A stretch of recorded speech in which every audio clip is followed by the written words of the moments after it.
Imagine you're about to make a $400 purchase. It's not a life-changing sum, but it's enough to make you pause and think twice. Most people ask themselves, can I afford this? And if the answer is yes, the deal is done. But truly wealthy individuals do something different. They run every purchase through a mental filter. Would I still want this if I had to earn it twice? This simple question reframes the decision, forcing them to consider the true value and opportunity cost behind every dollar spent. It's not just about avoiding buyer's remorse or impulse spending, it's about building a habit of intentionality and discipline. Instead of chasing short-term pleasure, they focus on long-term value and impact.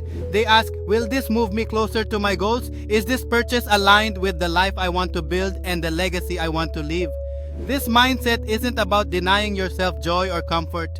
It's about making sure every purchase serves a bigger purpose and contributes to lasting wealth.